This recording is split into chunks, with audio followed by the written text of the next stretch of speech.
माँ की याद मुझे बहुत ही धुंधली सी है। मैं उन दिनों 9 साल का था। एक दिन माँ के सर में जोर का दर्द उठा था। वे दर्द से बुरी तरह कर्राह रही थी।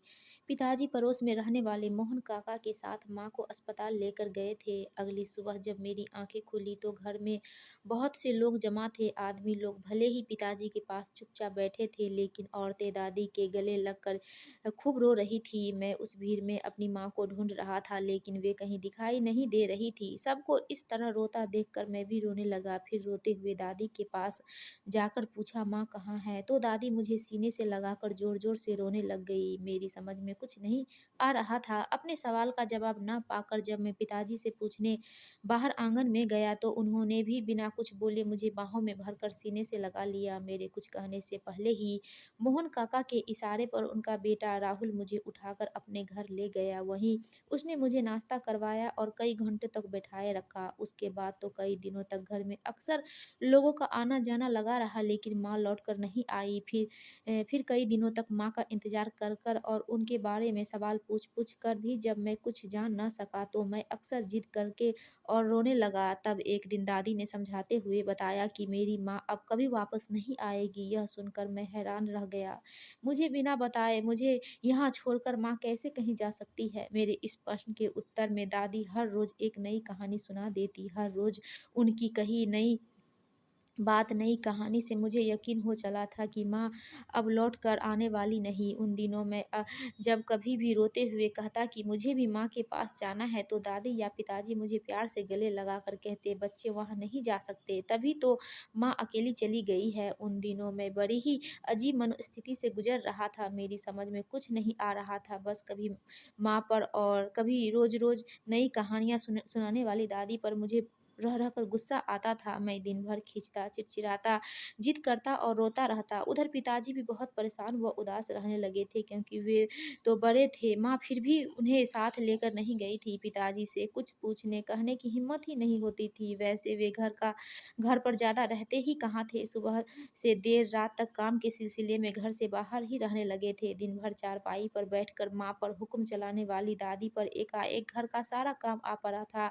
दादी को वैसे भी जोड़ों के दर्द के कारण उठने बैठने में बहुत परेशानी होती थी। ऐसे में मोहन काका की छोटी बहन शोभा दादी की मदद को आ जाया करती थी। धीरे धीरे वह मेरे भी सारे काम करने लगी। मुझे स्कूल ले जाना, खाना खिलाना, मेरा होमवर्क करवाना वगैरह वगैरह। उन्हीं दिनों उसने बीए की परीक्षा दी थी। वह मुझसे इतनी बड़ी थी, फिर भी मैं उसे शोभा ही पुकारता था, क्योंकि दादी उसे शोभा बुलाती थी। किसी से कोई रिश्ता जोड़ने की मेरी तब उम्र ही कहाँ थी। दादी अक्सर मुझे टोकती, पर मैं दादी की उन दिनों सुनता ही कहाँ था। हाँ, शोभा ज़रूर मेरी उम, बात सुनकर हँस दिया करती थी। धीरे-धीरे शोभा ने घर का सँभालना, लगभग सारा काम ही सँभाल लिया था, क्योंकि दादी के जोड़ों के दर्द ने उन्हें चारपाई पकड़वा दी थी। मैं तब क्या जानता था कि मेरे ही घर में क्या चल रहा है, नियति मेरे साथ क्या खेल खेल रही है। दीपावली की छुट्टी थी, मैं अपने मामा के घर गया हुआ था। छुट्टियों में मैं अक्सर माँ के साथ उनके घर जाया करता था।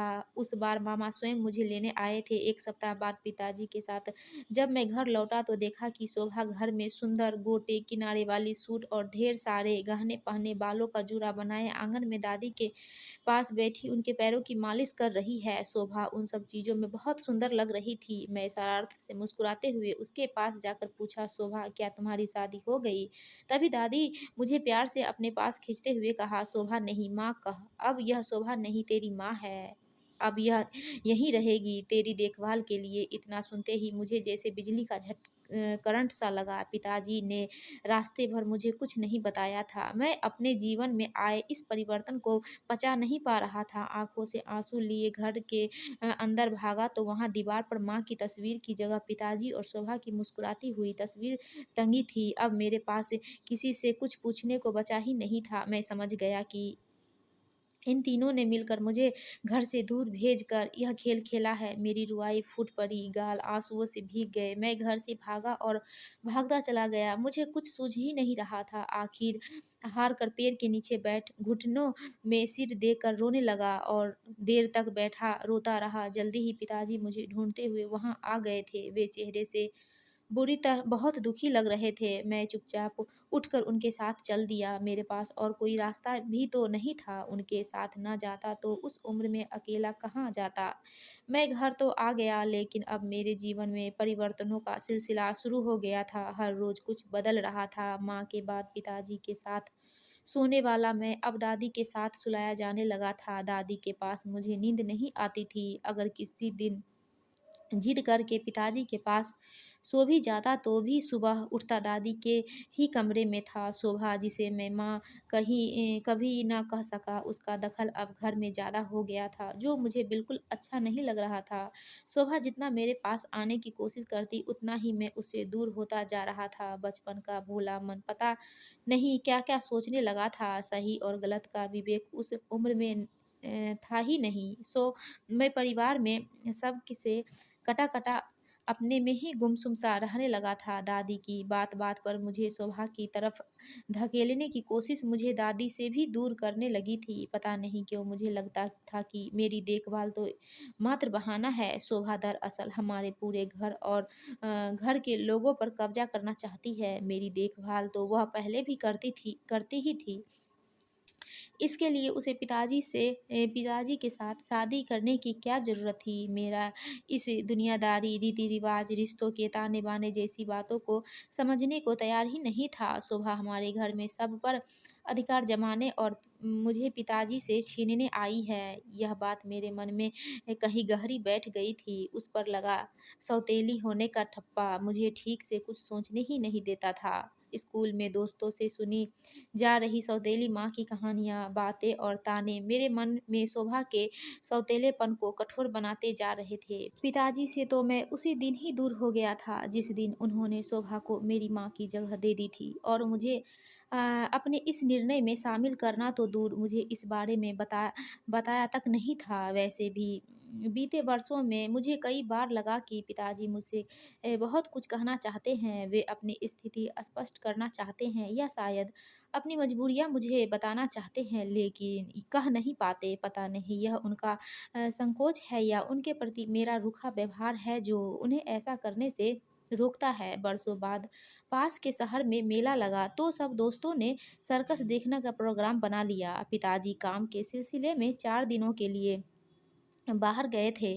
दादी को सिधारे हुए 1 वर्ष हो गए थे और शोभा को मैं किसी गिनती में लेता ही नहीं था। बिना किसी से कुछ पूछे, कुछ कहे मैंने भी दोस्तों के साथ जाने का मन बना लिया। इसी साल पिताजी ने मेरे जन्मदिन पर मुझे बाइक तोहफ़े में दी थी। पिताजी इसी तरह के कीमती तोहफ़ों से अपने और मेरे बीच की दूरी को कम करने की कोशिश में लगे रहते थे, लेकिन दूरियां थी कि बढ़ती ही जा रही थी, क्योंकि शोभा जो बीच में खड़ी थी, पता नहीं क्यों मैं चाहकर भी न उसे स्वीकार ही कर पाया था। अपनी बाइक से हम दोस्त सुबह ही घर से शहर की ओर चल दिए। मेला देखा, पूरे दिन शहर में खूब मौज मस्ती की, और शाम को लौट रहे थे कि हाईवे पर एक तेज रफ्तार बस ने हमारा संतुलन बिगाड़ दिया। दूसरे दोस्तों का तो पता नहीं, मैं सड़क पर उस बस के साथ बहुत दूर तक घिसटाता चला गया था। बेहोशी की हालत में मैंने स्वयं को अस्पताल के